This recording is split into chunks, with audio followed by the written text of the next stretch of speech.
Hey everyone, and welcome to the latest episode of The Grounded Empath. So, today is a very current event focused episode. So, basically, we have all been told that we need to socially distance ourselves from our family or our friends and family, or really just people outside. So, for an empath, that can be a little bit more challenging than for a non empath. This is challenging for everybody, don't get me wrong. This is unprecedented. Um, I mean, it's like a snowstorm times 20 because when you have like a blizzard coming, you feel like, "Oh my God, I might not leave the house for 3 days." Now it's like, "Oh my God, I might not leave the house for 2 weeks." It's a little challenging. Now we are allowed to leave, but the governor's coming out in like an hour actually, and or no, 20 minutes, and saying that we might have an 8 p.m. curfew. So things are about to get even more interesting. But listen, this is difficult for everybody. But if you're somebody that absorbs negative energy, this is like super tough. So, what should you have in your empath survival guide? That is what we are here to talk about today. So, first and foremost, some necessities that you need. You need a good pair of headphones. All right. So, you need to, if you don't have headphones, I'm allowing you to go on Amazon and buy yourself some headphones. Or look on Facebook Marketplace and you see if somebody can leave them outside. Find some headphones. The reason being, we need to be able to block out negativity as much as possible. And when you are stuck home with people, even though they're your family and you love them, you love them, they can be a little bit much to handle. There's no harm in saying that, right? We all need our own space. And some empaths actually identify as introverts. I personally am an extrovert, so for me the idea of being socially isolated is like, oh my God, what am I going to do? I need social contact. Don't get me wrong, there are some days where I'm like, okay, I've had enough social contact and people needing me and stuff like that, and I need some alone time. But there are some empaths who need that more frequently. So if that is you, live it up. Do all those things that you wish you could do normally when you have to like force yourself to go out and be around people. Like do some reading, take long baths, whatever it is that you do for yourself, your self care routine, live it up. But if you are not used to having alone time or being home as much as we are going to be, get yourself a good pair of headphones. I am not an iPhone user, I'm an Android user, so I use Samsung Galaxy earbuds, and I have to say they were such a good investment. Um, you can use these if you are a parent. You don't have to be subjected to Disney Channel, Mickey Mouse Clubhouse, Nickelodeon, those crazy, weird unpackaging things on YouTube. You don't have to hear that all day long. You can pop your own headphones in and listen to your own stuff. You're allowed to do that. All right. So, the two things that I recommend doing with those headphones, and you can use them when you're outside or inside, whatever. Number one, the Calm app. I love the Calm app. It leads you through guided meditations that are short, 5, 8, 10 minutes long. There's different voices like Matthew McConaughey. Um, there are, different uh, key topics for you to choose from. So, if you're focused on relaxing or anxiety or whatever it is, there is different topics. You do have to pay a yearly membership, but there is a free trial, and I highly suggest it. One of the things that I learned from the Calm app that I had struggled with before, I always said, and I still say, I'm not good at meditating. I am a um, multitasking, full-time working, usually multiple jobs parent. So my brain, just like most of you guys, I'm sure, it's just like constantly going. And I could never shut it off when I would meditate. And they'd be like, quiet the brain and don't think about things. And then a thought would come into my head and I would just be like, oh my God, I failed at meditating. I suck. All right. What the Calm app helped me to realize was that I could see that thought. We are humans with large brains. We think. I could see that thought and I could acknowledge that thought, and then I could see the thought walk away. And that was something that once I learned that, I was like, oh, I can actually meditate and see a benefit from it without beating myself up about it. So get the Calm app. If you have the money to set aside for some self-care, use it for Calm. All right, another thing you can do with your headphones is learn something new. Learning is just wonderful, and it takes that energy that you have and it puts it into something that you know, a positive thing that you can remember from this experience, so that when you think back about the scare of 2020 and how you had to be locked in your house for 2 weeks, maybe you'll be like, oh, but you know what, I taught myself this. So use YouTube University. It is free. It's free. I've taught myself so much on YouTube. I've taught myself how to garden, about finances, entrepreneurial adventures, the stock market, finances. I was investing in like a 403B, and I had, you know, then I set up a Roth IRA, and I was like, I literally don't know what I'm doing. I'm just putting my money, I'm giving my money to some guy named Joe, and literally, and I think Joe is doing something right with it, but I don't know.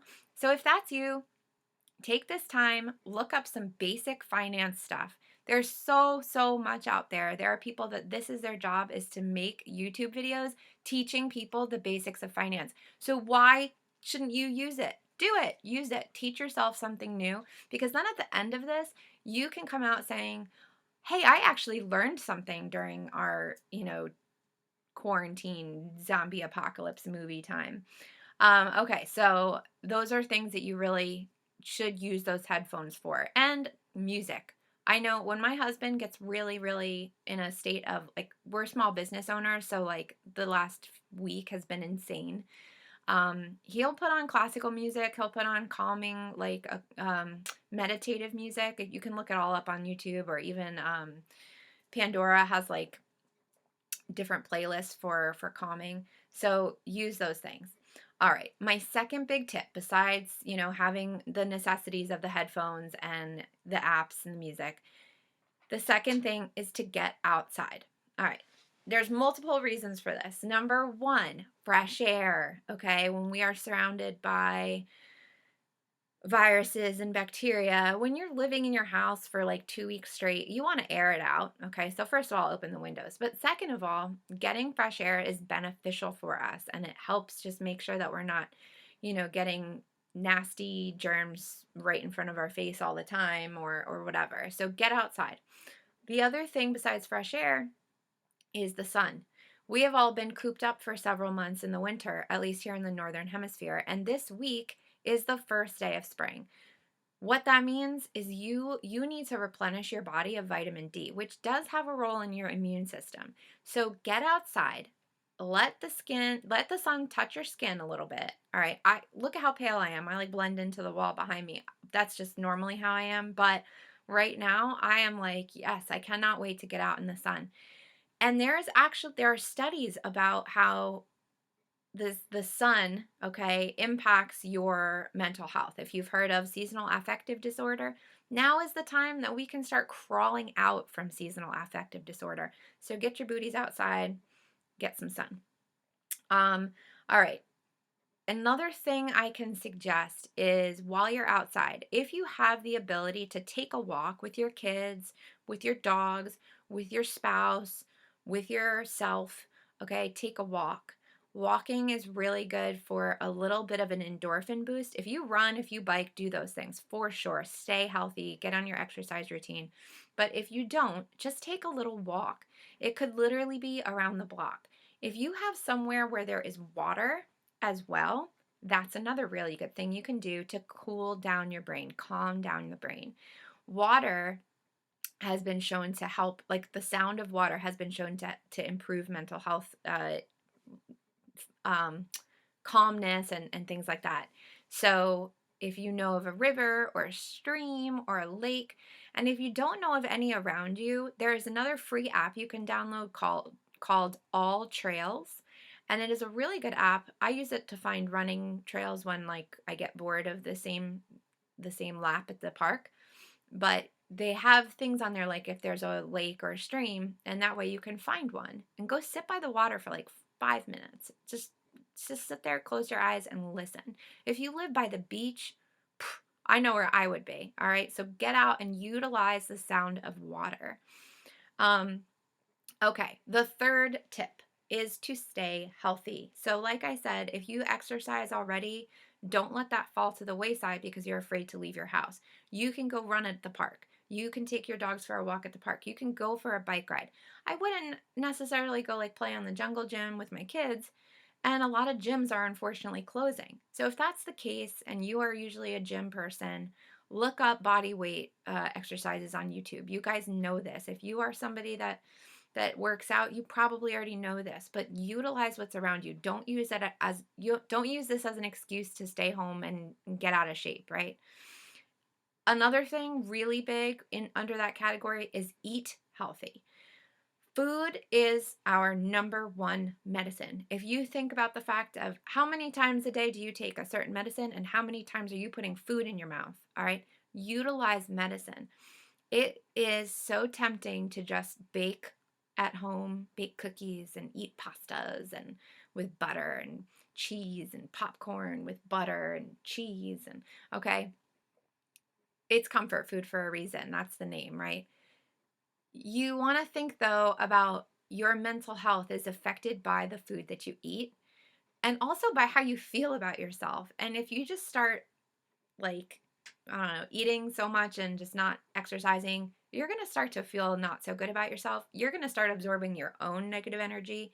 You want to think about food as medicine. And every time you take a bite of something, what is this doing to help me stay healthy?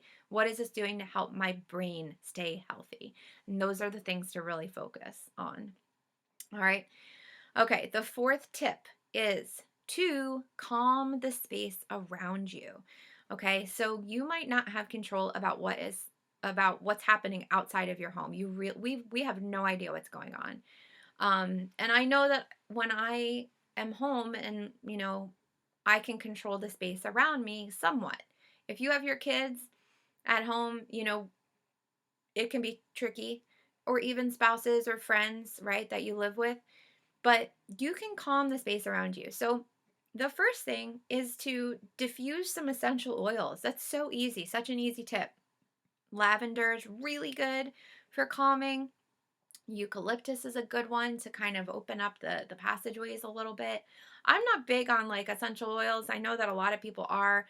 I don't, what I mean by I'm not big on it is like I don't know every detail about essential oils like some people do, and I don't necessarily know the efficacy of some of them. I don't know. However, I do know that lavender works for me. So if I diffuse, I have just a little diffuser I keep on the kitchen counter. I've had necklaces before, but I feel like I became like nose blind, like that Glade commercial. I became like nose blind to that essential oil. So I actually like the diffuser on the kitchen counter because it's like it puffs out little vaporized lavender-ness every once in a while, and I smell it and I'm like, ah. All right, so utilize some essential oils to calm the space around you. Um, Decluttering. That's a big one. All right, so empaths like a decluttered space, even if it's like literally one room in your home that you can go sit in, because a decluttered space means a decluttered mind. And when you are absorbing negativity or really just emotions, it's not just negativity, it's fear we're feeling right now. It's stress, financial stress. When you're absorbing that from your family and friends, it can get heavy, and you need to be able to pull all those things out of your brain. And so, what can help you do that is when you look around and you see a decluttered space, your mind can start to feel okay to declutter itself a little bit. Another thing about calming your space is this. All right, I'm holding mine because I have my notes on there. But social media right now, I mean, it's literally the same articles being posted like 5 times a day. Limit yourself on social media right now. Give yourself like, you know, Facebook, Instagram, stuff like that, Twitter, give yourself like 3 times a day for like 10 minutes each. My friend who I discussed this empath survival guide with, that was her suggestion, and I was like, that's a really good point. I hadn't really thought about it, but there are a lot of negative people out there right now. Whether they're saying things are blown out of proportion or whether they're thinking we're all gonna die. I mean, it's just like really bad out there. Take care of yourself and just turn it off for a little bit. And when you do it, I know I suck at this, but when you do it, you should be like, okay, I'm looking at, why am I doing this? Is this helping me? Am I absorbing negative vibes right now? Yes, I am. All right. It's like a self check. Talk to yourself. It's okay. The best people in the world do it, apparently. All right. So limit your social media. Um, do it, breakfast, lunch, and dinner, whatever it is. Okay. So that's how to calm your space. Fifth thing you can do, some actual activities. If you've wanted to go to a museum, there are museums all over the world right now doing free virtual tours. Take advantage. I'm going to do this later today, maybe tomorrow. I'm going to go tour some museums in Italy because who the heck knows when I'm going to get there, right? Especially now. Go tour some museums. Go do something fun. Tour a place that you would like to go to right now. Just use Google Earth. Go look at Fiji right now, right? Like I would love to be there. Journaling. Journaling is a great activity for you. Personally, I kind of suck at journaling. But I do have to shout out a friend of mine that I met. Her name is Elaine Zelker. And she has this awesome book. It's called the 52-week Attitude of Gratitude Journal. And I highly suggest it because it's just like little prompts. And that's what I am good at. It's like a week at a time, 52 weeks at a time. So it's like, today I'm grateful for. And you're literally just answering that question once a day. And it's something that, keep it by your nightstand, and just do it once a day. And then at the end of that thought about what you're grateful for, it automatically triggers in your brain things to start being grateful for. And that is positive energy. So even if you're surrounded by negative, you can fill yourself with positive. All right, so journaling is great. Bullet journaling, if you're not familiar with that, look that up on Pinterest or YouTube, and there are so many templates out there for bullet journaling. Do something, other activities, do something in your house that you have been wanting to do for a while that you just haven't gotten to yet. I mean, it could be, I just made a list with my husband that was like, here's all the things that we're going to do this week besides working from home and, all this. Make a list of the stuff that you've been putting off for months or years and do it. Because, again, that sense of accomplishment is going to give you positive energy to help deflect the negative energy that we're surrounded with right now. All right, and the last little thing is, because we are empaths, we are very empathetic, okay? And we want to help. A lot of us want to help all the time to a fault, okay? If you want to help, there are ways you can help right now. Writing postcards to elderly people in nursing homes that are literally not allowed to have visitors. Just there are so many things on online right now that you can look up names and addresses and do that. I saw on the news yesterday that some local churches are acting as child care centers for medical workers. So you could volunteer your time if you have it, or you could volunteer to send snacks that are, peanut, nut free, whatever, for the kids at those those churches that are child care facilities right now for medical workers. You could get meals delivered, or fruit, edible arrangements, or Grubhub, or all that stuff you could use to deliver food to hospitals where, or doctors' offices or testing facilities where that those people are working around the clock, and they are our first responders putting their lives, on the line. You could order groceries for elderly people if you have elderly people in your family, or if your church or local government is affiliated with, an elderly service. See if you can do that for somebody. All right. There are so many ways you can help right now, even from your home, just using your digital devices. All right. And the last thing I want to say is that, well, before I say that, like and subscribe and do all that fancy stuff that I'm always not sure how to even say, but do all that stuff. Okay. Like and subscribe, get little alerts for when videos come up. But the last thing is that you need to take your own advice. All right. Take your own advice. My friend who I discussed this with said that. She's like, I should be taking my advice on these things. And I was like, this is so true because you're an empath and it is rough. You're probably telling other people things to do right now to help them, right? You're like, oh, it's gonna be okay to your crazy relative who's like going off the wall because she's in panic mode. You're probably like, it's okay, do this, do that. Do that for yourself, okay? So take your own advice. You know these things. You know what things are good for you and what things are bad for you, and you need to listen to yourself. All right, guys. So I hope that this was somewhat helpful. Just little reminders for your empath survival guide for quarantine mode. And if you have any comments or questions, I would love to hear them. What things help? What are in your toolkit? What's in your toolkit for being home for several weeks, at a time? I would love to hear your feedback. All right, guys, have a great day, and I will talk to you soon.